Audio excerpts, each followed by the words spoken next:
오늘도 주중에 뵙습니다. 통독 계속해서 에스겔을 살펴보고 있는데요. 에스겔 세 번째 시간, 오늘은 에스겔 36장을 살펴보도록 하겠습니다. 에스겔 36장 26절에 또 새 영을 너희 속에 두고 새 마음을 너희에게 주되 너희 육신에서 굳은 마음을 제하고 부드러운 마음을 줄 것이며 또 내 신을 너희 속에 두어 너희로 내 율례를 행하게 하리니 너희가 내 규례를 지켜 행할지라. 에스겔 전체에서 전반부, 후반부에 전반부는 이스라엘의 패역한 범죄로 인한 하나님의 심판을 예고해 두고 있죠.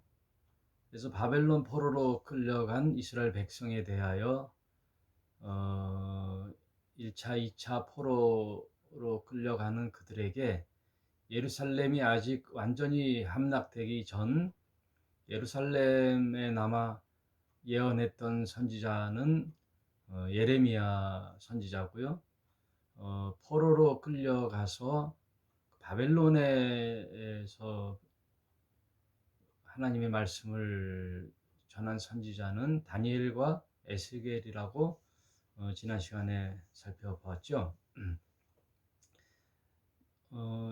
근데 에스겔은 이 백성들과 함께 야전에서 고난받는 이스라엘 백성, 포로된 이스라엘 백성을 향하여 하나님의 환상을 목격하고 친히 그것을 백성들에게 전하는 그런 퍼포먼스를 하고 또 그런 선지자 일을 감당했는데, 에스겔의 후반부에는 그 고난받는 이스라엘 백성에 대하여 다시금 회복의 그 소망을 주는 그런 메시지를 전하게 되죠.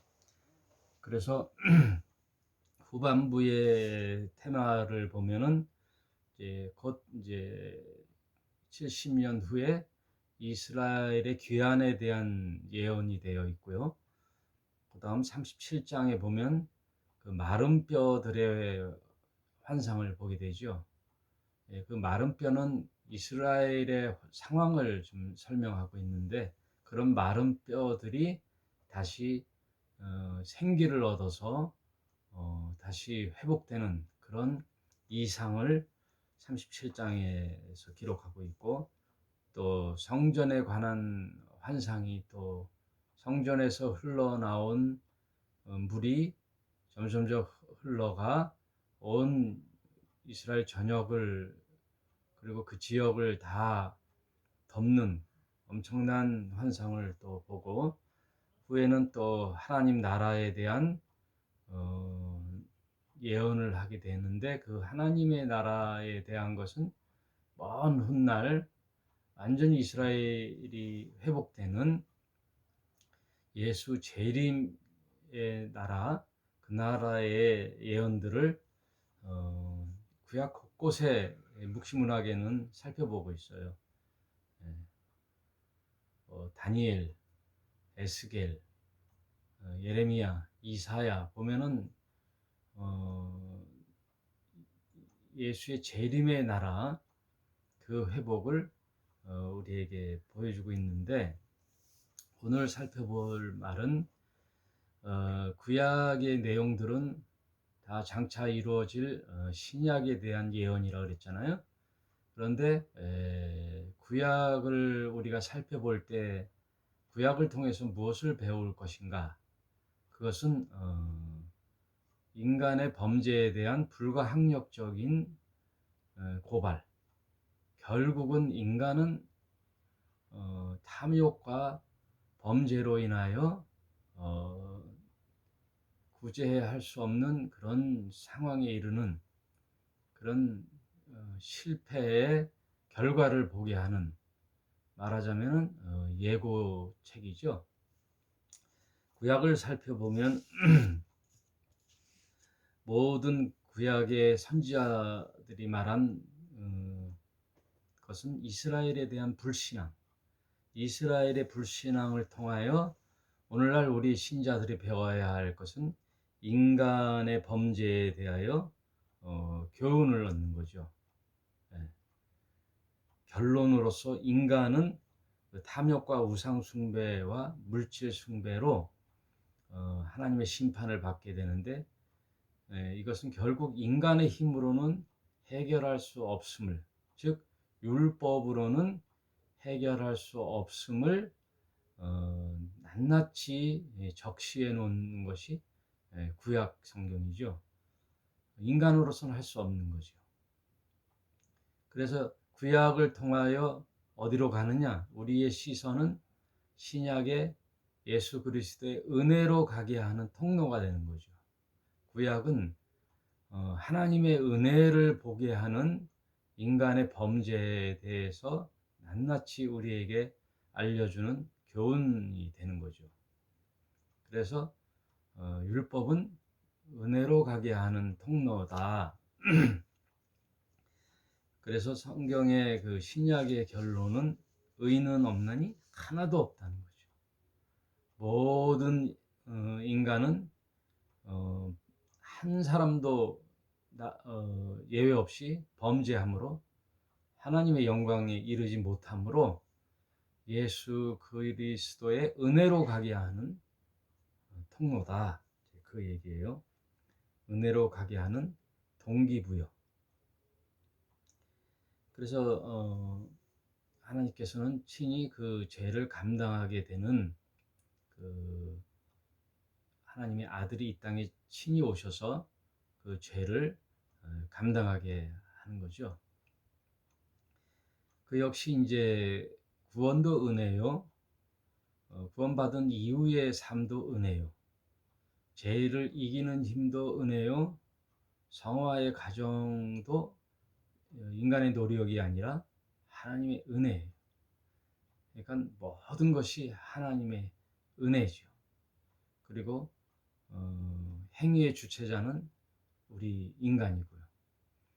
그래서 신약의 결론은 하나님의 은혜로 인하여 인간의 믿음을 통한 합일일체, 주가 내 안에 내가 주 안에, 그리고 우리의 마음속에 하나님의 신을 주셔서 우리가 그 성령의 충만함을 입어 하나님께 나아가는 하나님의 은혜에 대한 내용들이 성경에 우리에게 가르쳐주는 교훈이죠. 그래서 여기 에스겔 그 회복의 장도 장차 우리에게 새 영을 너희 속에 부어준다는 거죠. 오늘 읽은 본문도 36장 26절도 또 내 새 영을 너희 속에 두고 새 마음을 너희에게 주되 너희 육신에서 굳은 마음을 제하고 부드러운 마음을 줄 것이며. 율법은 어디에다 기록했죠? 딱딱한 돌판에 행위에 대한 가르침, 행위에 대한 법을 돌비에 써서 줬잖아요. 그러나 장차 하나님의 은혜 시대에는 그 하나님의 말씀을 우리의 신비에 새긴다 그랬죠. 마음밭에. 그것은 성령이 우리에게 찾아오는 거죠. 율법이 아니라 성령으로서 우리를 하나님께로 이끌어가는 하나님의 은혜. 27절에 또 내 신을 너희 속에 두어 너희로 내 율례를 행하게 하리니 너희가 내 규례를 지켜 행할 것이다. 인간의 힘과 노력으로는 전혀 행할 수가 없죠.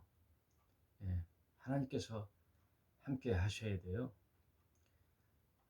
구원도 하나님의 은혜요. 성화의 과정도 하나님의 은혜요. 인간은 조금만 틈만 있으면 언제나 범죄할 수 있는 그런 연약한 존재죠. 그래서 우리는 늘 성령 충만함을 받아야 돼요. 그거에 대한 신약 성경은 고린도후서 3장 3절에 이렇게 말씀하고 있죠. 너희는 우리로 말미암아 나타난 그리스도의 편지니 이는 먹으로 쓴 것이 아니요 오직 살아계신 하나님의 영으로 한 것이며, 하나님의 영으로 우리를 찾아오셨는데 또 돌비에 쓴 것이 아니요 오직 육의 신비에 한 것이다. 우리 마음에 돌판에다 새긴 글이 아니라 우리 마음 판에 새긴 거죠. 마음의 신비에 하나님의 말씀을 새기는 거죠. 또 우리 마음에 오신 성령은 우리를 통하여 뭐라고 말씀하시냐면은 너희는 그래서 이제 성령의 충만함을 받으라 이렇게 말씀하고 계시죠. 에베소서 5장 16절 세월을 아끼라 때가 악하니라. 그러므로 어리석은 자가 되지 말고 오직 주의 뜻이 무엇인가 이해하라. 술 취하지 말라. 이는 방탕한 것이니 오직 성령의 충만함을 받으라. 시와 찬미와 신령한 노래로 서로 화답하며 너희의 마음으로 주께 노래하며 찬송하며 범사에 우리 주 예수 그리스도의 이름으로 항상 아버지 하나님께 감사하라. 에베소서의 그 성령 충만함을 기록할 때 그 대비되는 말이 술 취하지 말라. 이 극단적인 상황으로 대비를 해주는 거죠. 성령의 충만함과 반대인 그 술 취함. 술 취함은 그 허랑방탕하다는 거와 같은 거예요. 누가복음 15장의 그 탕자가 아버지 집을 떠났을 때에 그의 삶에 대한 규정을 뭐라고 해요? 허랑방탕하다. 허랑방탕하다는 말 속에는 세월을 허비한다는 거예요. 네, 먼 타국에 가서 아버지 집을 떠난 이 탕자는 세월을 허비한다는 거예요. 그래서 성령의 충만함에 대한 이해의 첫걸음은 세월에 대한 거예요. 시간에 대한 거. 세월을 허비해요. 여러분, 우리가 이제 어떤 분들하고 이렇게 대화를 나누다 보면 지금 예? 내가 한참 잘 나갈 때 돈 좀 모아야지, 내가 좀 잘 나갈 때 좀 인생을 즐겨야지, 내 꿈도 좀 실현해야지, 내가 지금 한가하게 신앙이나 종교에 가서 거기에 매달릴 그 여유가 없어요. 그거는 좀 나이가 들고서는 이제 인생 후반기에 할 것이죠. 뭐 지금 그 대부분 젊은 시절에 신에 대하여, 종교에 대하여 관심을 갖는 사람이 드물죠. 젊은이들은. 지금 내 인생이 이렇게 앞으로 창창한데 새털과 같이 많은 세월, 고리타분하게 지금 종교에 신경 쓸 일이 있느냐, 신에 대해서 신경 쓸 일이 있느냐. 그렇죠. 세월을 허비하죠. 참 안타까운 일이죠.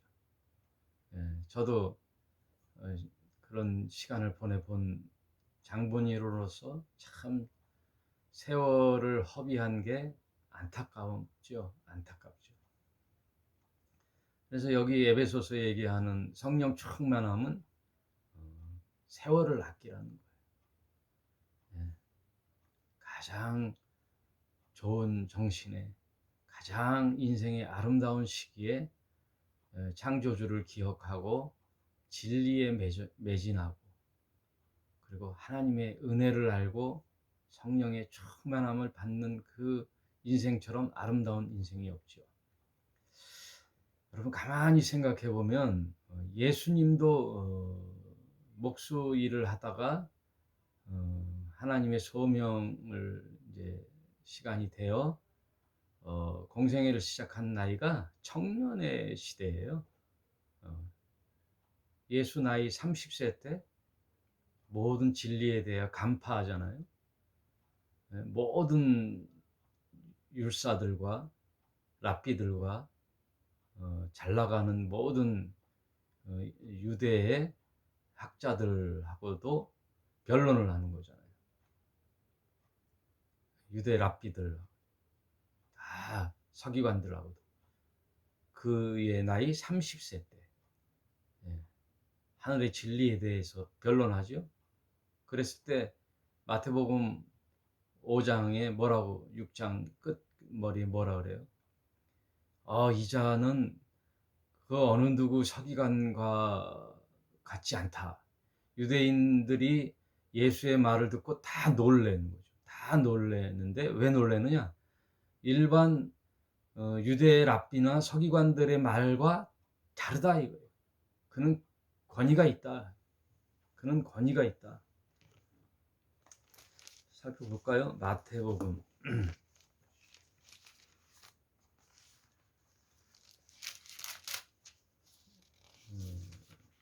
5장 6장 7장이네요. 7장 끄트머리 24절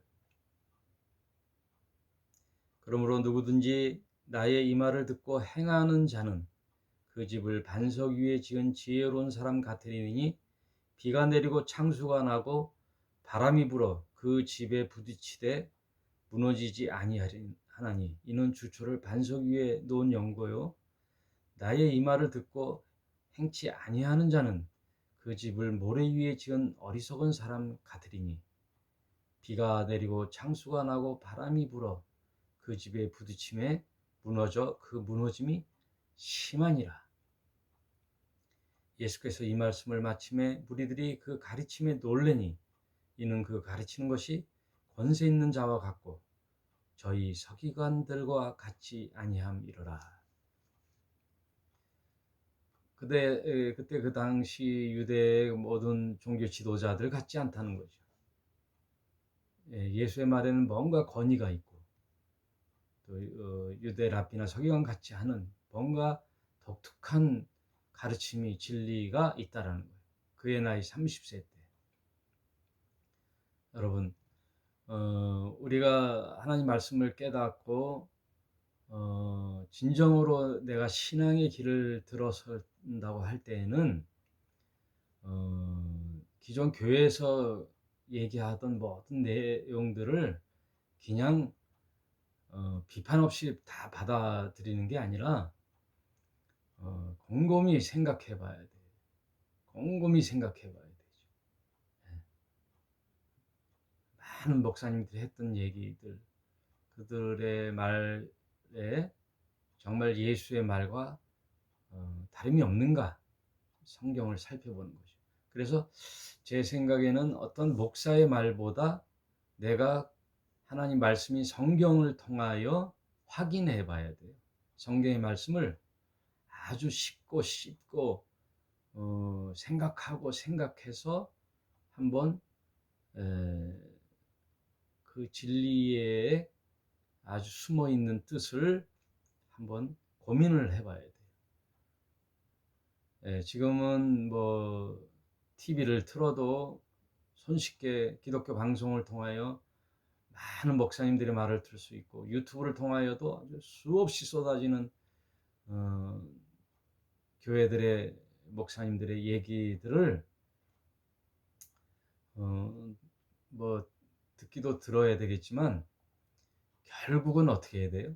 내가 확인해야 돼요. 과연 저 말이 참 진리의 말씀인지 아닌지, 그냥 일반 서기관들과 같은 말들이 아닌지,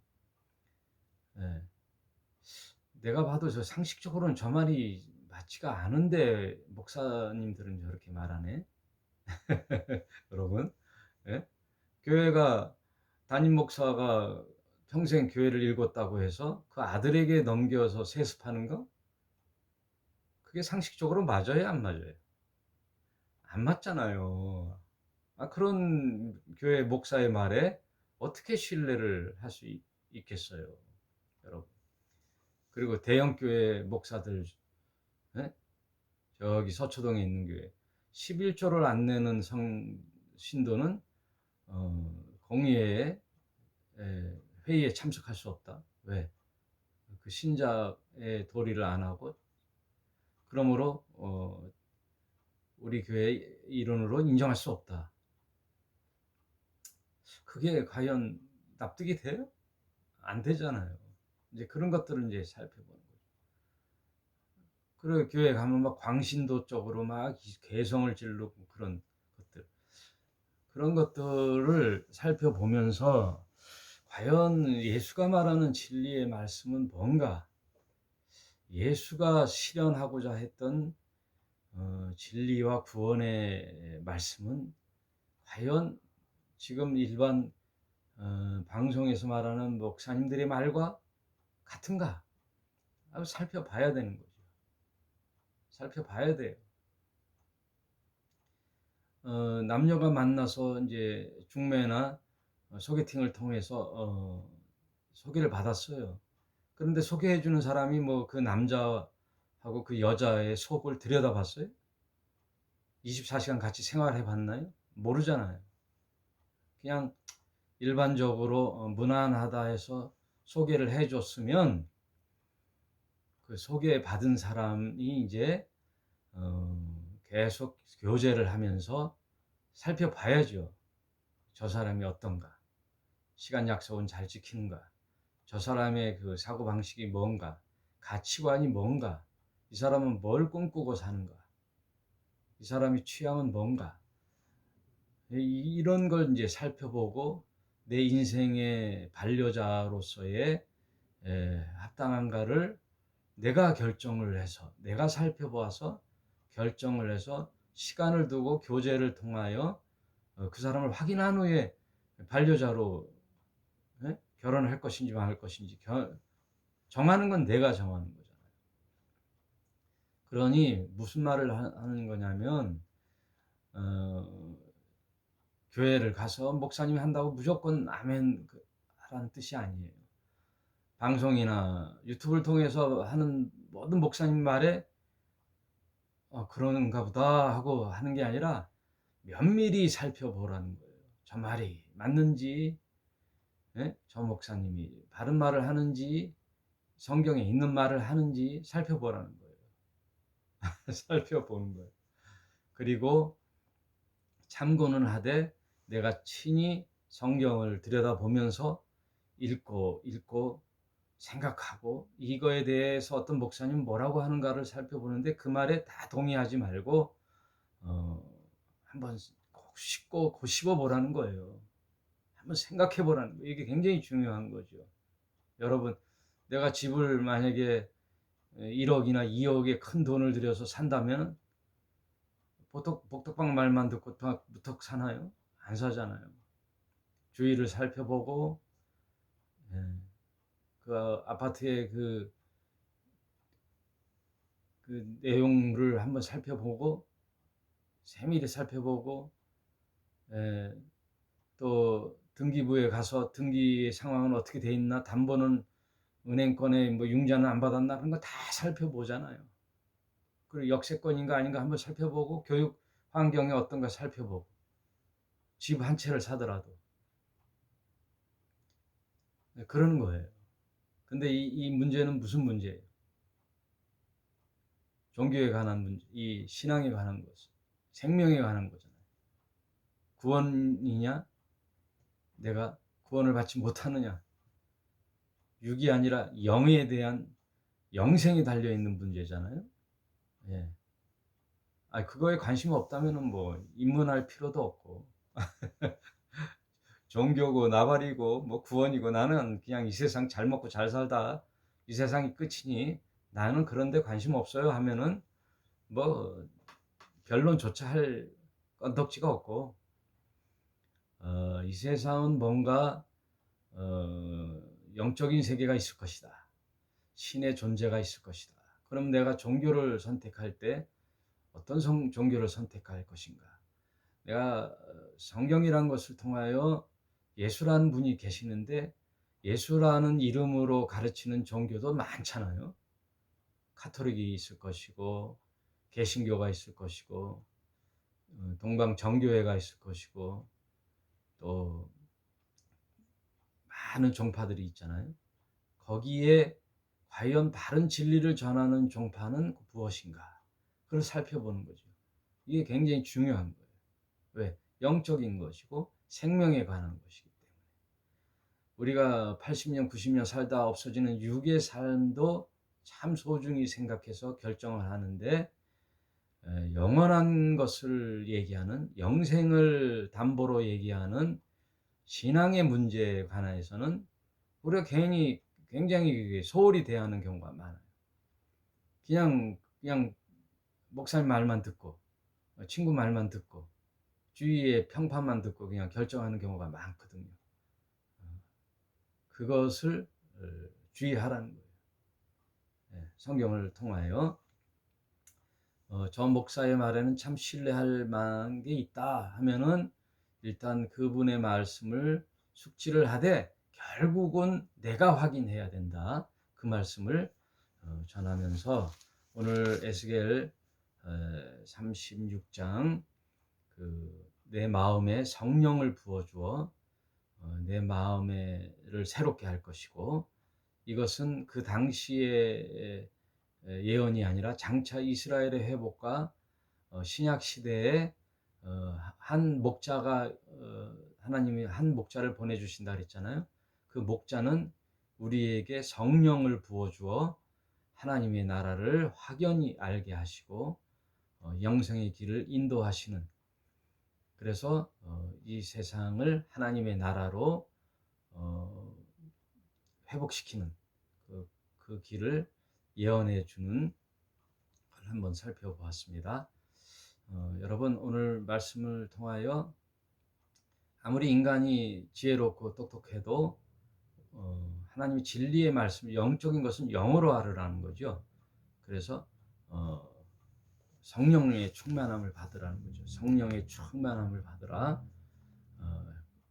그러니 세월을 아끼고 성령을 받아 성령의 충만함으로 나의 삶을 하나님께 의지하는 저와 여러분이 되시기를 다시 한번 간곡히 부탁을 드리겠습니다. 오늘은 여기까지 하겠습니다. 감사함을 드립니다.